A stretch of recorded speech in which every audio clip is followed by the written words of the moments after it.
Hello दोस्तों, आप सभी को हमारे यूट्यूब चैनल पर मोस्ट वेलकम है दोस्तों। तो दोस्तों आज का वीडियो है जीके का टॉप 25 क्वेश्चन देखेंगे इसमें। और ऐसे क्वेश्चन है दोस्तों कि ये क्वेश्चन आपका एग्जाम में बार बार रिपीट होता है। तो ये रिपीटेड सीरीज का क्वेश्चन है। आगे जितने भी 2024 में एग्जाम होगा काफ़ी संभावना है इस क्वेश्चन को रिपीट होने का। तो सबसे पहले मैं चलता हूँ, पहला क्वेश्चन से लेते हैं। तो पहला क्वेश्चन देखिए दोस्तों, स्क्रीन पे आ चुका है। काफ़ी फेमस क्वेश्चन है और जब प्रैक्टिस सेट आप देते होंगे तो ये क्वेश्चन अक्सर मिला होगा आपको कि शांत घाटी किस राज्य में स्थित है। तो देखिए शांत घाटी जो है आपका अगर पूछे किस राज्य में है तो आपको बताना है केरल, यानी कि बी ऑप्शन इस क्वेश्चन का राइट आंसर हो जाएगा। पढ़िएगा अगला क्वेश्चन पर। अगला क्वेश्चन ये है आपका 2 नंबर का। यहाँ से पूछा गया है कि भारत का केंद्रीय औषध या औषधि अनुसंधान संस्थान कहाँ है। देखिए औषधि अनुसंधान संस्थान कहाँ है, तो ये है आपका लखनऊ में। कहाँ पे? लखनऊ में है। और ये उत्तर प्रदेश यानी कि यूपी की राजधानी है। बी ऑप्शन सही है। चलिए अगला क्वेश्चन पर चलते हैं। अगला क्वेश्चन ये रहा आपका और यहाँ से पूछा गया है कि भारत सेवक समाज की स्थापना किसने किया था। तो देखिए भारत सेवक समाज की स्थापना जो किया गया था, ये किया गया था किसके द्वारा? गोपाल कृष्ण गोखले के द्वारा। किसके द्वारा? गोपाल कृष्ण गोखले के द्वारा। बी ऑप्शन यहाँ पे करेक्ट हो जाएगा। नेक्स्ट क्वेश्चन 4 नंबर का है। काफ़ी महत्वपूर्ण क्वेश्चन है ये आपका कि मोती मस्जिद निम्नलिखित में से किस नगर में स्थित है। आपको बताना है ये मोती मस्जिद, यहाँ पे क्या पूछा है, मोती मस्जिद किस नगर में है। तो देखिए मोती मस्जिद जो है आपका आगरा में है। आगरा में एक ताजमहल है, ये भी काफ़ी फेमस है, लेकिन ये एग्जाम में कम पूछा जाता है। लेकिन जो मोती मस्जिद है ये काफ़ी वीवीआई क्वेश्चन है, तो याद रखिएगा दोस्तों। चलिए अगला क्वेश्चन पर चलते हैं। अगला क्वेश्चन ये रहा आपका 6 नंबर का और यहाँ से पूछा गया है कि मानव शरीर में कुल कितनी हड्डियाँ होती है। यहाँ पे मानव शरीर में कुल हड्डियाँ पूछा। वयस्क के बारे में क्या है, वयस्क के बारे में पूछा गया है दोस्तों। तो याद रखिएगा 206 हड्डी होती है। अभी अभी जो बच्चा पैदा हुआ है दोस्तों, अगर पूछे कि नए बच्चे जो अभी पैदा हुए हैं तो उसके शरीर में 300 हड्डी होती है। और धीरे धीरे ये हड्डी जो मिलके जो कि जोड़ बना लेती है, कम हो जाती है। और जब वयस्क हो जाता है यानी 18 साल का हो जाता है तो उस समय जो है कि 206 हो जाता है। ठीक है ना। चलिए अगला क्वेश्चन पर चलते हैं प्यारे दोस्तों। अगला क्वेश्चन ये रहा आपका 6 नंबर का।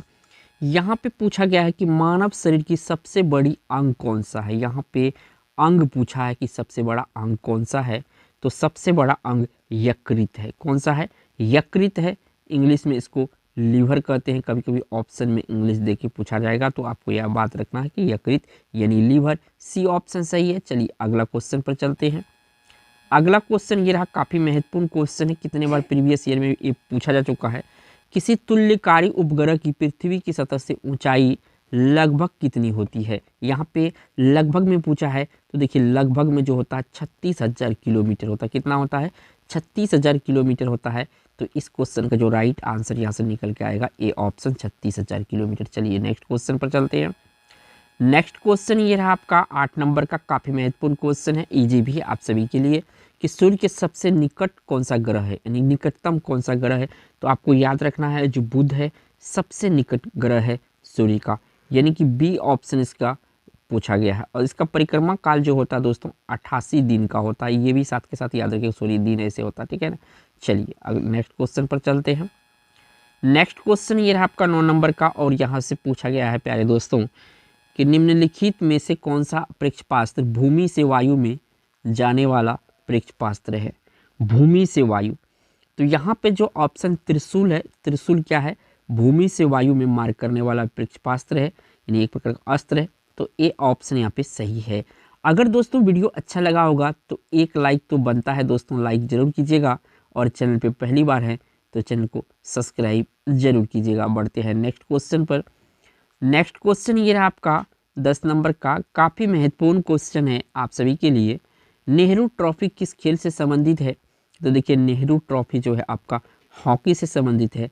और हॉकी जो है अपना देश भारत का क्या है, राष्ट्रीय खेल है। चलिए नेक्स्ट क्वेश्चन पर चलते हैं।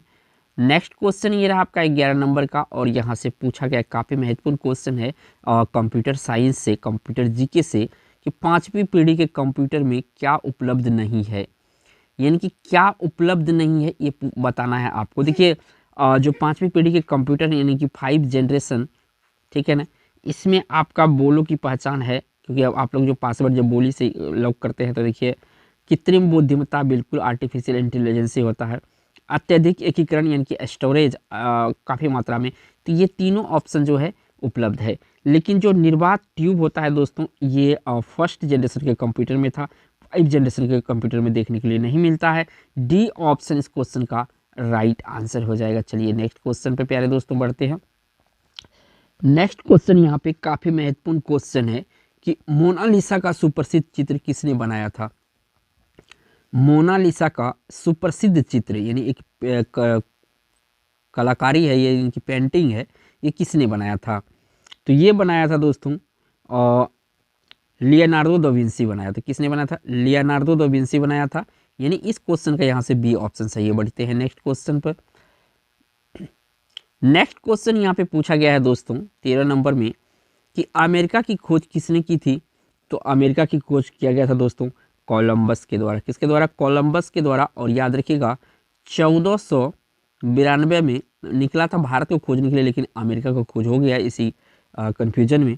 तो याद रखिएगा कोलंबस जो है इन्होंने 1492 में अमेरिका को खोजा था। वास्को डी गामा के याद रखिएगा दोस्तों, अपना भारत जो है 1498 में पुर्तगाली ये नाविक था और 1498 में ये खोजा था भारत को। चलिए नेक्स्ट क्वेश्चन पर चलते हैं। नेक्स्ट क्वेश्चन यहाँ पे 14 नंबर का है।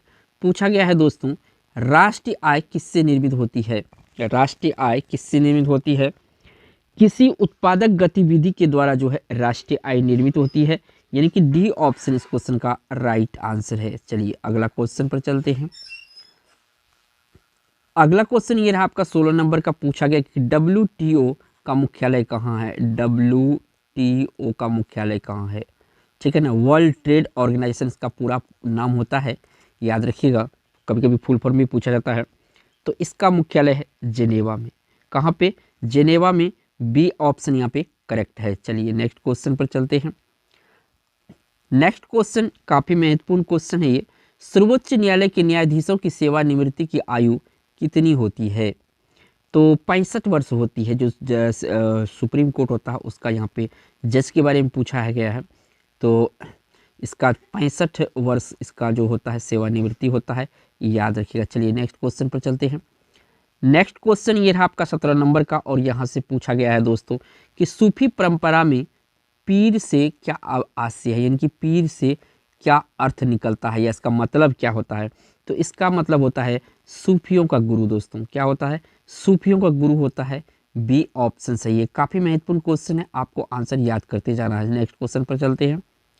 नेक्स्ट क्वेश्चन ये रहा आपका 18 नंबर का। और यहाँ पे पूछा गया है कि पंचशील सिद्धांत का प्रस्तावक कौन था। तो पंचशील सिद्धांत का प्रस्तावक था पंडित जवाहरलाल नेहरू जी। ठीक है, कौन था? पंडित जवाहरलाल नेहरू था। यानी कि बी ऑप्शन यहाँ पे सही है। बढ़ते हैं नेक्स्ट क्वेश्चन पर। नेक्स्ट क्वेश्चन ये रहा आपका और ये क्वेश्चन नंबर आपका 19 है। पूछा गया है कि निम्नलिखित में से किसको किसी कोशिका में अचल संपत्ति माना जाता है। कोशिका यानी कि सेल में अचल संपत्ति माना जाता है। तो ये माना जाता है कार्बोहाइड्रेट को। किसको? कार्बोहाइड्रेट को। यानी कि ए ऑप्शन यहाँ पे सही है। चलिए नेक्स्ट क्वेश्चन पर चलते हैं। नेक्स्ट क्वेश्चन यहाँ पे पूछा जा रहा है दोस्तों 20 नंबर में कि मधुमक्खी के प्रजनन एवं प्रबंधन को क्या कहते हैं, या मधुमक्खी पालन को क्या कहते हैं। तो एपी कल्चर कहा जाता है। क्या कहा जाता है? एपी कल्चर कहा जाता है। डी ऑप्शन यहाँ पे सही होगा। चलिए नेक्स्ट क्वेश्चन पर चलते हैं। नेक्स्ट क्वेश्चन ये रहा आपका 21 नंबर का। और यहाँ से पूछा गया है दोस्तों आपका 21 नंबर में शीत ऋतु में पशुओं के प्रसुप्ति काल को क्या कहते हैं। शीत ऋतु में पशुओं के प्रसुप्ति काल को क्या कहते हैं। तो हाइबरनेशन कहा जाता है। क्या कहा जाता है? हाइबरनेशन कहा जाता है। डी ऑप्शन सही है। बढ़िएगा नेक्स्ट क्वेश्चन पर। नेक्स्ट क्वेश्चन ये रहा आपका 22 नंबर का। और यहाँ से पूछा गया है कि उड़ान अभिलेखी का तकनीकी का नाम क्या है। जो हेलीकॉप्टर और जहाज वगैरह होता है उसमें ये लगा रहता है उड़ान अभिलेखी। इसका ये सारा चीज़ रिकॉर्ड करता है दोस्तों। ठीक है ना। तो ये काला बॉक्स या ब्लैक बॉक्स के नाम से जाना जाता है। क्या नाम से जाना जाता है? Black box. इसका कलर पूछा जाता है तो इसका कलर होता है ऑरेंज। क्या होता है? ऑरेंज। देखिए ब्लैक कलर नहीं होता, ये होता है ऑरेंज कलर का। ठीक है ना, लेकिन बोला जाता है ब्लैक बॉक्स। यानी कि सी ऑप्शन सही है। बढ़ते हैं नेक्स्ट क्वेश्चन पर। नेक्स्ट क्वेश्चन यहाँ से पूछा गया है दोस्तों आपका 23 नंबर का यानी 23, निम्नलिखित में से कौन सा सर्वोत्तम विद्युत चालक है, यानी कि विद्युत का सर्वोत्तम चालक है। तो यहाँ पे देखिए जो आपका चांदी है यानी कि सिल्वर है, ये विद्युत का सर्वोत्तम चालक है। फर्स्ट नंबर पे ये आएगा, सेकेंड नंबर पे आपका कॉपर आता है, ठीक है। थर्ड नंबर पे आपका एल्युमिनियम आएगा, फोर्थ नंबर पे आपका लोहा आएगा। ये क्रम भी याद रखें क्योंकि कभी कभी एग्जाम में पूछा जाता है। बढ़ते हैं नेक्स्ट क्वेश्चन पर। नेक्स्ट क्वेश्चन यहाँ से पूछा गया है दोस्तों 24 नंबर में कि भारत में सबसे ऊंचा जलप्रपात कौन सा है। सबसे ऊंचा जलप्रपात जो है दोस्तों, जोग जलप्रपात या गरसोप्पा या महात्मा गांधी, इन 3 नामों से इसको जाना जाता है। तो ऑप्शन में किसी भी नाम दे के आपको पूछा जा सकता है क्वेश्चन, तो सी ऑप्शन है आपको याद रखना है, जोग प्रपात, महात्मा गांधी, गरसोप्पा। बढ़ते हैं नेक्स्ट क्वेश्चन पर। नेक्स्ट क्वेश्चन है और इस वीडियो का लास्ट क्वेश्चन भी है। पूछा गया है कि निम्नलिखित में से कौन सा देश पाक स्टेट से जुड़े हुए हैं। तो पाक स्टेट से एक अपना देश भारत, दूसरा श्रीलंका जुड़े हुए हैं। ए ऑप्शन सही है दोस्तों। इस वीडियो में मैंने टॉप 25 जीके का क्वेश्चन आंसर डिस्कस किया। वीडियो अच्छा लगा तो लाइक जरूर कीजिए। अगर इसी तरह का आप गवर्नमेंट एग्जाम की तैयारी करते हैं तो इस चैनल को आप सब्सक्राइब कर सकते हैं। Thanks for watching.